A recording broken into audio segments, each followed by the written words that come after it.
conclude, we Africans must stop operating in silos. Rwanda alone will not confront them. Burundi alone will not confront them. But if we go through the regional bodies and ultimately the African Union, we may indeed succeed in putting away this bulwark. And remember, it is no longer just Europe. There is a new scramble for Africa. The Chinese are here. The Turks are here. The Qataris are here. All of them are coming back. And the military bases that you see here is telling you that if you don't behave, we are going to use force. Sometimes I wish, and I'm saying this seriously, that we too had a nuclear weapon, because that is what Europe and America understands. Thank you.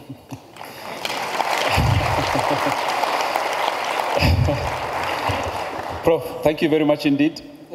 For now, maybe this is just a, we'll declare a ceasefire for the moment. Now, thank you, Prof. Let me throw this question, and I'll come to you, Brian.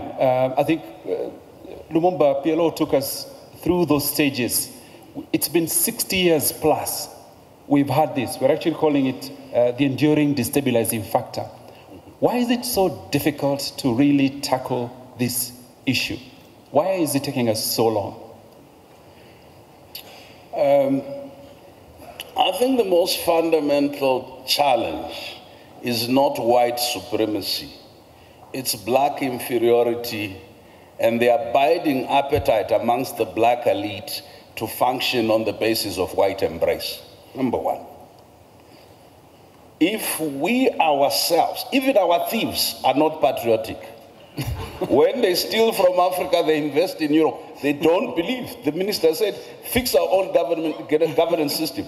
The people in charge of governance systems steal and invest elsewhere as an indictment or an affirmation of their own incompetence and incapacity.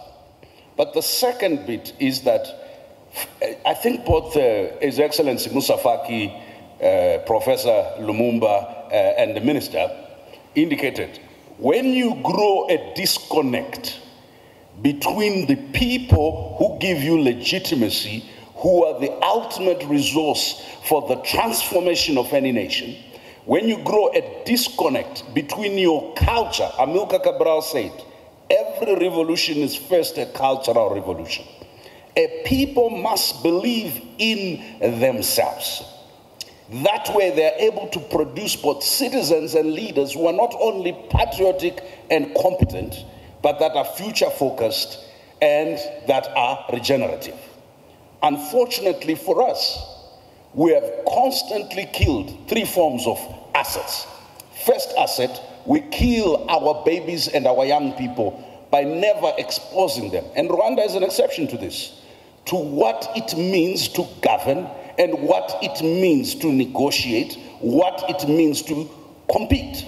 Number two, in all our countries, anybody, the age group of the people sitting at this table, when you are out of government, you are finished. The state has absolutely no use of the experience, the expertise, and the resources. We are constantly going elsewhere to look for experts that we either have in the diaspora or we have in our countries. The inability to build, retain, use our own local expertise and experience. The third is that we have created everything to be so leader-centric that most of our citizens either wait for God or wait for the leader or wait for foreigners. And the day must come in Africa where Pan-Africanism is Pan-Africanism of the people. No matter how brilliant institutions are, continental or regional, as long as they are not nourished by the ideas of African intellectuals, African artists and activists. But there is hope. Many of you may not see it as hope. The dominance of Afrobeat and Afropop in the world today, sending a message, if that can be used as a vehicle of cultural regeneration, if what the young people have been able to do with tech can be used as a way of reimagining, then what we're talking about as a phenomenon will end. The third is that we can't keep sending all our people. I know that it may be brain gain for some people, We can't keep sending all our young people to Europe, to America, and elsewhere without creating pathways back. Why? Frantz Fanon said they realized that the empire or the center came and took the best from amongst us and took them to their best institutions, and they emptied them of their own culture and their own sense of being, and they filled them with ideas of how to be good Europeans and Americans. And when they returned, their kith and kin realized that their children had not come back. What had come back were echoes of the empire. You and I, having had the opportunities to serve outside our continent, when we return, we're not trying to establish little Europe's, little France, little America. There must be an authentic way. That's why Rwanda's revolution is not only leadership. It is homegrown solutions, not for Rwanda only, but for the whole world, not just for Africa. We cannot assert ourselves culturally, intellectually, spiritually, as long as we are leprous and dependent. Thank you, Brian. Thank you very much indeed. Honorable Minister, I'm going to turn to you now. We're laying this problem firmly at the feet of the foreigner. But what is our responsibility as Africans? Brian mentioned the issue of patriotism. How we also carry the blame. We are the people who are complicit in all this. What are your thoughts on this?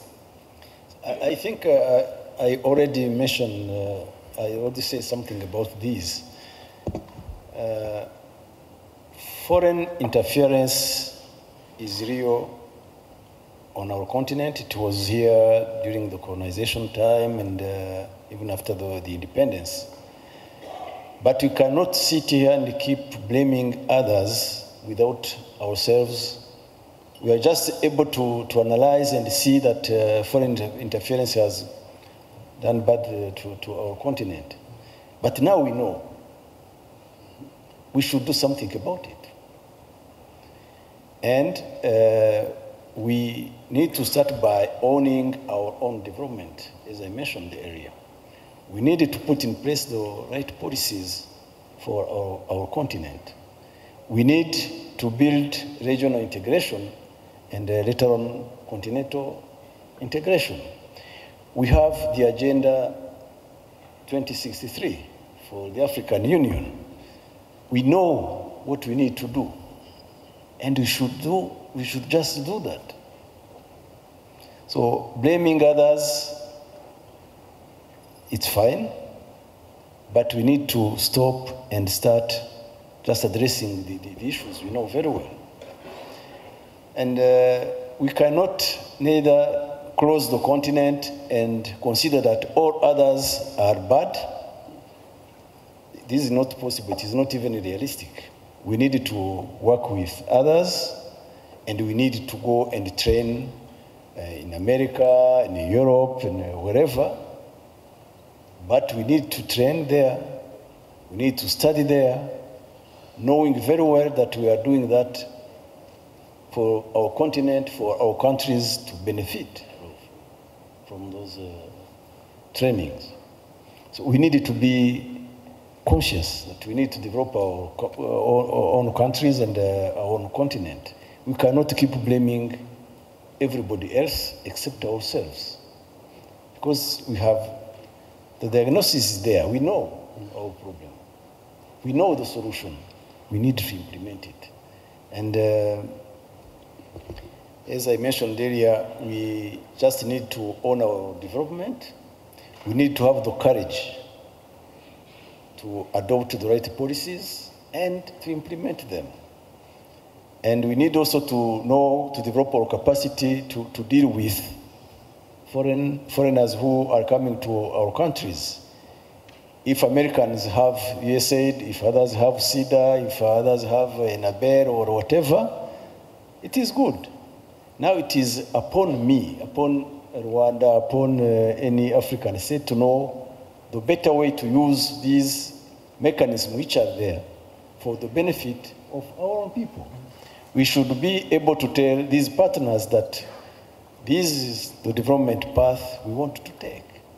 If we want to work with us, this is the way we want to go, and to be able to orient them to to own it. Otherwise, if we consider that they are there, and when they come to us, we just need to accept whatever they bring to us, this is not their problem, it is our problem. Thank you. Thank you. Thank you so much. Let me turn to you, Chairperson. Now, we're here fighting huge global forces, international financial systems that are skewed against us, and you've laid out some steps, some of the instruments that are available and open to Africa to try, including integration, to try and address this problem. But I wonder if, as a continent, we can't produce a passport for all Africans, how are we going to deal with these other huge things if we can't even produce a paper document that is acceptable in all our countries?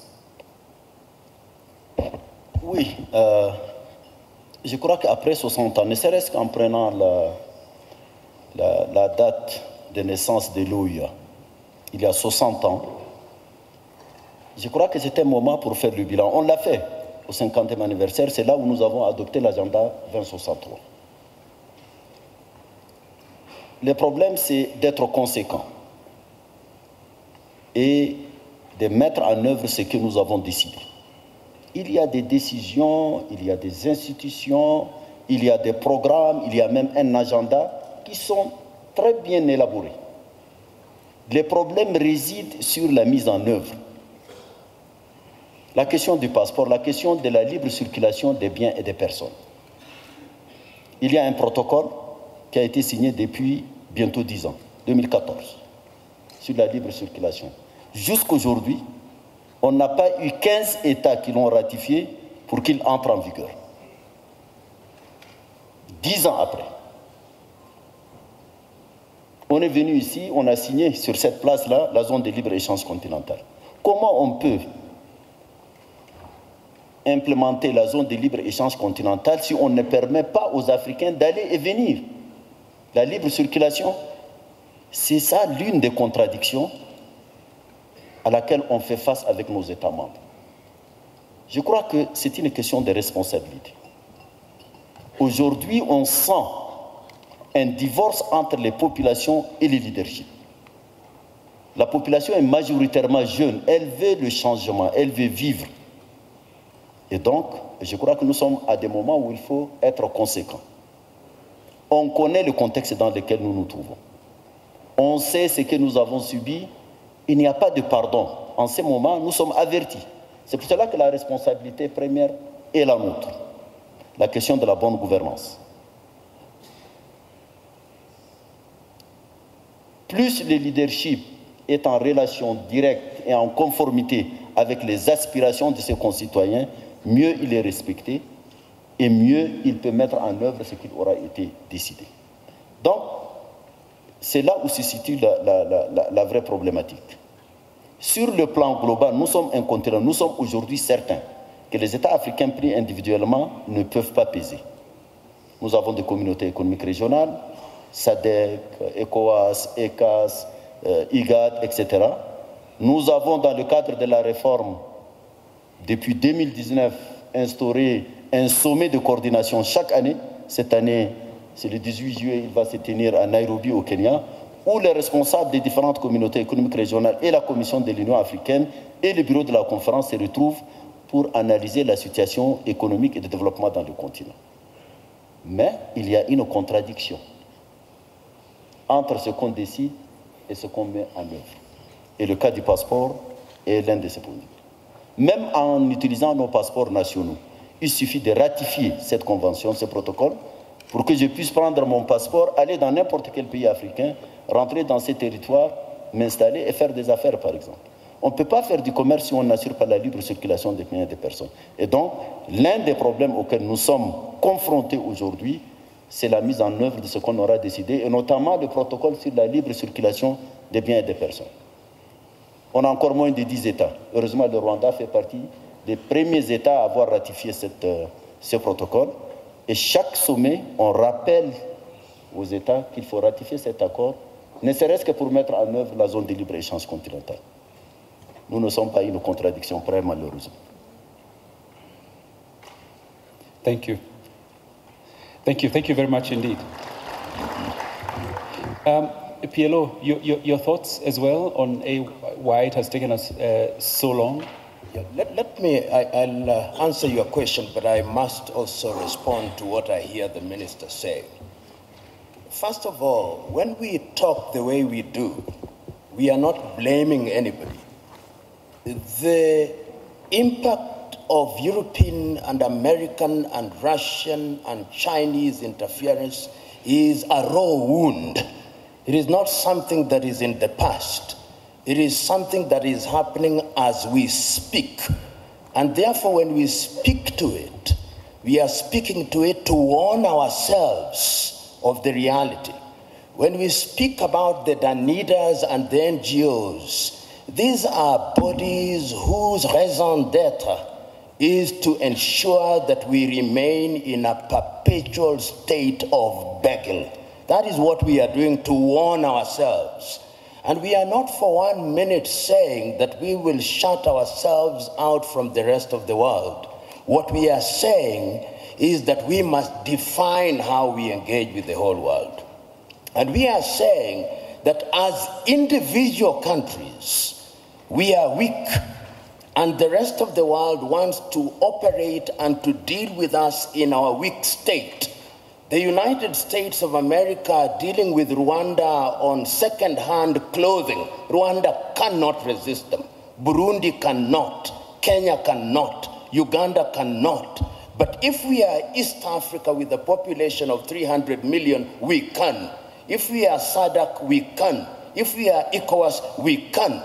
So this is what we are saying. And we are saying further that going forward, we must also recognize our internal weaknesses. And what is our weaknesses? Chinua Achebe said it very well. The problem of Africa is simply and squarely one of political leadership. The rank of many political leaders in Africa are thieves. Let's call them by their name. They are thieves. They are individuals who are not interested in the interest of this country. And as long as we continue electing such individuals into positions of power across Africa, they are going to be manipulated. What then is the responsibility of the citizenry? The responsibility of the citizenry is to make demands.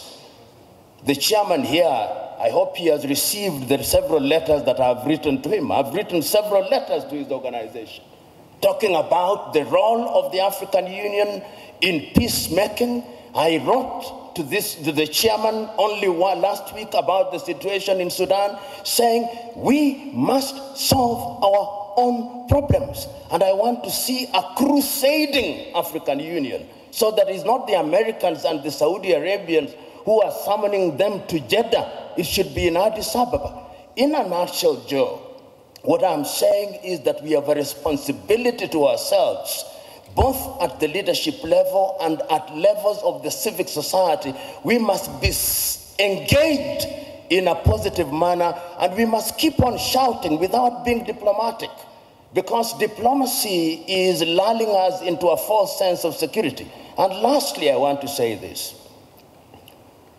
When foreign powers come, we must always be reminded of these goodies that they bring to us. It used to be said of the Trojan War that even when the Greeks bear a gift, they do not mean well.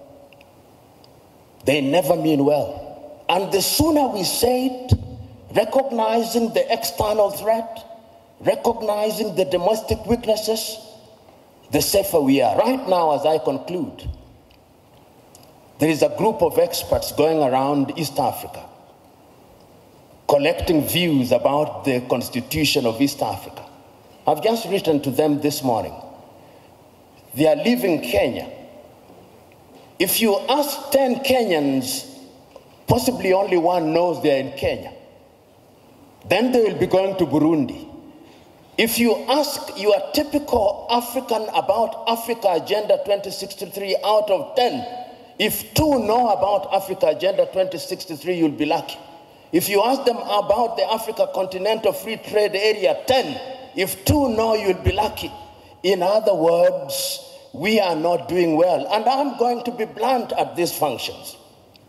If you ask the chair of the African Union who funds the African Union, possibly 60% of the budget is externally funded. He who pays the piper calls the tune. That is the reality of the world. We must begin to pay for our own things in order to be understood and to be respected. Thank you. Thank you very much indeed. I think let me give a right of reply to Chairperson to that comment about the AU funding. But before then, the good professor says he has sent some good letters with good ideas to you. Assuming he received them or they are caught up with the bureaucracy. So maybe you'll let him know whether his message has reached. But most importantly, if the AU is dependent on external funding, then where are we at in terms of trying to be independent of these interfering forces? Ce que dit le professeur est vrai, et ce n'est un secret pour personne.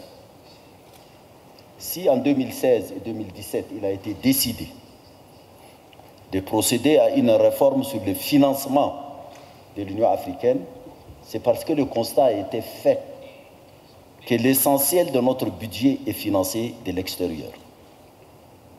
En juillet 2016, ici à Kigali, les chefs d'État ont tenu une retraite. Ils ont retenu un certain nombre de propositions qu'ils ont adoptées en janvier 2017 à Addis Ababa sur le financement, notamment en prélevant 0,2% sur les importations au niveau des États africains. 7 ans après, peut-être la moitié des États ont accepté ces modes de financement. Les autres ne l'ont pas accepté. C'est pour cela que j'ai dit qu'on prend des très belles décisions, mais on ne les applique pas. Professeur, l'Union africaine, c'est la somme des États africains pris individuellement, qui sont extrêmement jaloux de leur souveraineté étriquée, tout en sachant que les États, comme vous l'avez dit, pris individuellement, ne pèsent pas. Même les communautés régionales seules ne suffisent pas. Mais avec 1,4 milliard d'habitants, l'ensemble des États de l'Union africaine, je crois que l'Afrique peut peser. Encore faut-il avoir le courage politique d'être conséquent, de commencer à nettoyer sa propre maison, en étant conséquent, en appliquant les règles qu'on s'est fixées nous-mêmes. En se prenant au sérieux, les autres peuvent nous prendre au sérieux. Je l'ai dit, je suis à ma 7e année comme président de la Commission de l'Union africaine. Le président de la Commission de l'Union africaine n'a pas de pouvoir. Le pouvoir appartient aux États. Le pouvoir appartient aux chefs d'État qui refusent de mettre en œuvre les décisions qui sont prises. Et en faisant ainsi, ils fragilisent l'ensemble qu'on a mis en place. Je crois qu'on se rend à l'évidence. Après 60 ans, je crois que c'est largement suffisant pour faire le point et ensemble, il est sans doute, ensemble, nous pouvons changer les choses. Avec 1,4 milliard d'habitants, nous ne sommes pas membres permanents du Conseil de sécurité des Nations Unies, alors que 60-70% des sujets sur la paix et le maintien de la paix concernent le continent africain. Jusqu'à là, cette réforme n'a pas eu lieu. Quel est notre poids au FMI? 6,5%. Quel est notre poids à la Banque mondiale? Dernièrement, on est en train de nous faire des concessions. On peut peut-être nous accepter comme membre du G20. Je crois que nous nous sous-estimons nous-mêmes et je crois qu'il est temps d'avoir le courage, je dis bien vraiment le courage de décider ensemble et je crois qu'aussi on peut faire bouger les choses.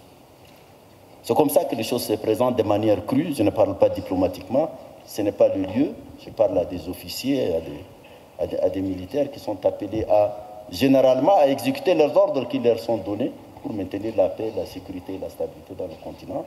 Il y a un problème politique de fond dans notre continent. Plus nous évoluons, maintenant les interventions deviennent même plus subtiles. elles deviennent plus subtiles. Elles sont culturelles, elles sont dans les médias, elles sont dans les réseaux sociaux. On peut influencer aujourd'hui une opinion autrement. Ça, c'est sophistique. Et dans ces conditions-là, il faut au moins que les décisions qui sont prises, nous connaissons, l'état de lieu a été fait. Tout le monde est conscient de cette nécessité de pouvoir faire cette autocritique et prendre les décisions qui s'imposent à nous en ce moment. C'est une question de leadership, c'est une question de responsabilité historique. Merci. Thank you, sir. Just a quick clarification. With that issue, is the problem lack of resources or lack of political will when it comes to the member states? Je crois que d'abord, c'est une question de manque de volonté politique. Nous sommes 1,4 milliard. Nous sommes un territoire riche. On peut prélever 0,2%. Ce n'est pas une grande somme. Si on fait ça, les études ont été faites, les schémas ont été faits, on peut au moins nous autofinancer. Mais quand vous tendez la main, naturellement, la main qui donne est toujours au-dessus de celle qui reçoit. C'est aussi évident que ça.